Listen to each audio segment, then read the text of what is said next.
ओम शांति। आज है 28/11/2023 की साकार मुरली।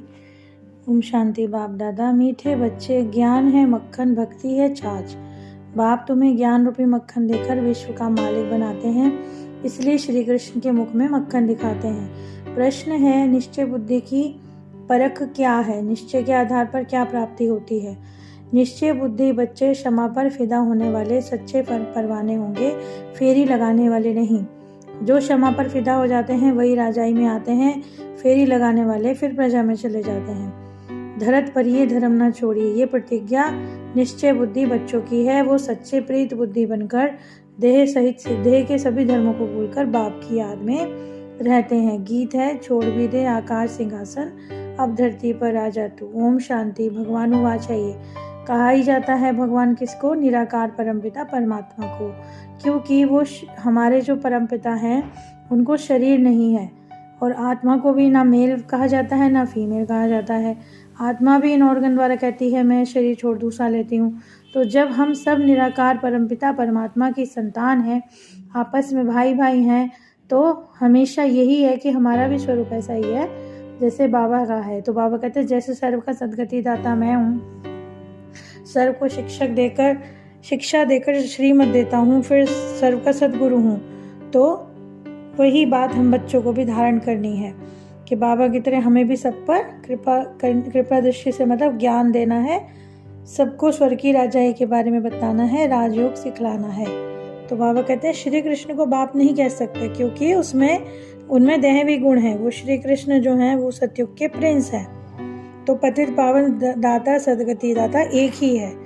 अभी जब सारी दुनिया भ्रष्टाचारी है तो फिर आगे चल के भारत ही सतयुग बनेगा। अब जब सब बुलाते हैं कि हे पतित पावन आओ राम राज्य स्थापन करो, तो अभी मानते हैं ना कि पतित राज्य है तो राम राज्य चाहते हैं, लेकिन रावण को कोई नहीं जानते कि रावण किसको कहते हैं। रावण कहते हैं 5 विकारों को, और जलाते भी आते हैं, लेकिन वो क्या खत्म होते हैं हर साल फिर जलाते हैं। लेकिन बाबा कहते हैं ऐसा नहीं है, रावण कोई ऐसा एक मनुष्य नहीं है, ये 5 विकार हैं। और इसी तरह सतयुग से त्रेता तक राम राज्य, और फिर द्वापर से कलयुग तक रावण राज्य होना ही है। हूबहू ड्रामा रिपीट होता है। और फिर ये भी है कि ब्रह्मा की रात बीके की रात, अभी रात पूरी होके दिन आना है। गाया भी जाता है विनाश काले विपरीत बुद्धि। अब जो हमारा परमपिता परमात्मा बीज रूप है सृष्टि का, जो ऊंचे से ऊंचे भगवान हैं, उनको सर्वव्यापी कहना बाप को डिफेम करना है। बाप को ऐसे कहते कहते धर्म की ग्लानि हम करते चले गए, जबकि उनको आना ही पड़ता है उनके समय पर। जैसे शिव का मंदिर भी यहीं है, सोमनाथ का भी है, तो बर्थ प्लेस तो बाबा का भारत ही है, लेकिन आसुरी संप्रदाय भी यहीं बनता है। जैसे बोला जाता है ना, पहले यहाँ पे घी की नदियाँ बहती थी। सतयुग त्रेता में भारत सदा सुखी था, हीरे जवाहरातों के महल थे, बहुत धन था। लेकिन अब क्या हो गया है, अब अपना धर्म भूल गए हैं, और भारत सबसे ज़्यादा इस समय भ्रष्टाचारी बन गया है। लेकिन बाबा बैठकर समझाते हैं कि भक्ति मार्ग है छाछ और ज्ञान मार्ग है मक्खन। तो अभी जो दिखाते हैं कि विश्व के लक्ष्मी नारायण मालिक थे, अभी वो फिर से विश्व बनना है। बाबा मालिक नहीं बनते, परंतु हम बच्चों को बनाते हैं, यानी कलयुग को बदलते हैं, फिर इस वैशाल्य को बदल के शिवालय बनाते हैं। उसके लिए बाबा युक्ति भी देते हैं, कहते हैं कि तुम और कुछ भी मत करो, बस अपने को आत्मा समझकर मुझ बाप को याद करते रहो। और ऐसा भी नहीं कि बस एक ही जगह बैठ के याद करने को कहते हैं बाबा कहते हैं चलते फिरते कार्य करते, देह सहित देह धर्म के जो भी कार्य हैं वो भी करते हो, तुम बाबा की याद में रह सकते हो। जैसे श्री 108 परमपिता परमात्मा को कहा जाता है, तो यानी हमें ध्यान है कि ऊपर से हैं शिव बाबा, फिर माता पिता यानी ब्रह्मा सरस्वती, और फिर जो उनके बच्चे जो हैं वो भारत को पावन बनाते हैं। तो कितना बड़ा राजस्व शिव मेघ यज्ञ है, कितने धर्म आदि सब इसमें खत्म हो जाने हैं।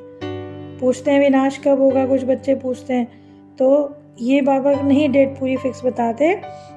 बाबा कहते तुम ही हो विनाश को आमंत्रित करने वाले, कि तुम पूर्ण पवित्र बन जाओ तो विनाश हो जाए। तो भक्ति मार्ग की सामग्री भी बहुत है कहते हैं, लेकिन मैं प्रकृति का आधार लेता हूँ। पहले है अव्यभिचारी भक्ति, फिर है कलयुग में पूरी व्यभिचारी भक्ति, फिर भारत को मक्खन देते हैं, फिर रावण राज्य में नए छाछ की बात शुरू हो जाती। परंतु ये सब बातें परमपिता परमात्मा के सिवा कोई समझा नहीं सकता, जो कि लिबरेटर बनाते हैं। अपने आप को हमसे इंट्रोड्यूस करा के फिर हमको शांति धाम सुखधाम ले जाते हैं। और लेकिन कहा भी जाता है निश्चय बुद्धि विजयंती और संशय बुद्धि विष्यंती।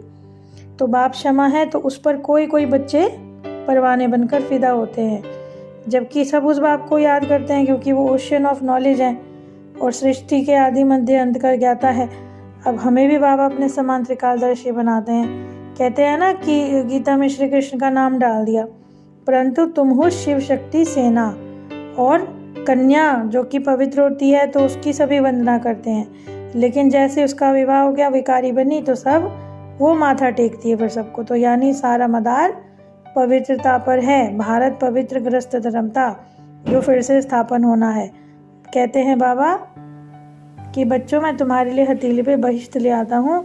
घर बार छोड़ने की बात नहीं है, बाप से प्रतिज्ञा करनी है कि पवित्र बनेंगे, पवित्र दुनिया के मालिक बनेंगे।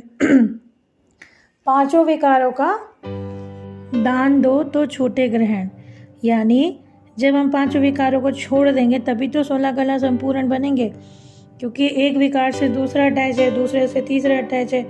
और जब पांचों को छोड़ देंगे तभी हम में सारे संपूर्ण निर्विकारी गुण आएंगे। तो बाबा की श्रीमत पर चल के फिर से हमें ऐसा बनना ही है। भगवान क्योंकि गरीब निवास हैं और इस समय जो तकदीर है, इस समय बाबा सबकी ऊंची उठाते हैं। गाया भी तो जाता है सुदामा का मिसल की भाई, और जैसे जानते भी हैं कि भाई अगर थोड़ा सा भी सुने तो भी बाबा कहते हैं उसको आगे आगे सुन के वो अगर लायक होगा तो पुरुषार्थ में लग जाएगा। मीठे मीठे सीखे लदे बच्चों प्रति माता पिता बाप दादा का याद प्यार और गुड मॉर्निंग। रूहानी बाप की रूहानी बच्चों को नमस्ते। हम रूहानी बच्चों की रूहानी बाप दादा को याद प्यार, गुड मॉर्निंग और नमस्ते नमस्ते। शुक्रिया बाबा, शुक्रिया। धारणा के लिए मुख्य सार हैं, शिव शक्ति बनकर विश्व कल्याण करना है। पवित्रता के आधार पर कौड़ी तुल्य मनुष्यों को हीरे तुल्य बनाना है। श्रीमत पर विकारों का दान देकर संपूर्ण निर्विकारी 16 कला संपूर्ण बनना है। क्षमा पर फिदा होने वाले परमाना बनना है। आज का वरदान है, परिस्थितियों को साइड सीन समझकर पार करने वाले स्मृति स्वरूप समर्थ आत्मा भव। स्मृति स्वरूप आत्मा समर्थ होने के कारण परिस्थितियों को खेल समझती है। और ये भी कहा जाता है कि लोग तो खर्चा करके भी देखने जाते हैं, उल्टा सीधा सिनेमा चलता रहेगा, उसमें भी रोने के सीन, दुख के सीन, उस सब के लिए तो खर्चा करके जाते हैं। यहाँ तो खर्चा भी करने की ज़रूरत नहीं, यहाँ तो बस विघन ही हमारे लिए साइड सीन है। तो मंजिल के साइड सीन को ये सोचो अनेक बार पार किया है फिर कर लेंगे। स्लोगन है, दूसरों की करेक्शन करने के बजाय बाप से कनेक्शन जोड़ लो तो वरदानों की अनुभूति होती रहेगी। हम लोग हमेशा सोचते हैं ना कि सामने वाला बदल जाए, सामने वाले को दिमाग ठीक हो जाए, परंतु बाबा ने कहा उन सब को बदलने की बजाय अपना कनेक्शन बाबा से मजबूत कर लो तो तुम्हें किसी भी राह पर कोई मुश्किल नहीं लग सकती। मातेश्वरी के मधुर महावाक्य हैं, सिर्फ ओम के शब्द के उच्चारण से कोई फ़ायदा नहीं। जैसे कहते हैं ना ओम रटो माना ओम जपो, इसका मतलब ये नहीं कि सिर्फ उच्चारण करते रहेंगे तो ही हमको शांति मिलेगी, सदगति मिलेगी, ऐसा नहीं है। अशांति और दुख का कारण बनता है कि अभी तक हमने 5 विकारों को नष्ट नहीं किया। ये तो सही है कि ओम बोलने से हमें अपनी समृद्धि आती है, लेकिन उसके लिए सबसे पहले हमें बाबा से अपनी तार को जोड़ना है और अपने 5 विकारों पर जीत पानी है। और फिर हर मनुष्य अपने आप से पूछे, क्या मैंने अपने 5 विकारों को अभी तक नष्ट किया है या मैं उनके वश हूँ? तो अगर हमें अपने ऊपर पूरा कंट्रोल होगा तो फिर हमारे ऊपर से कोई विक्रम नहीं हो सकता। तो इसी तरह परमपिता परमात्मा कहते हैं, मेरे साथ बुद्धि का योग लगाकर सर्वशक्तिवान प्रभु को याद करते रहेंगे तो हमारे भी विकार हटते रहेंगे।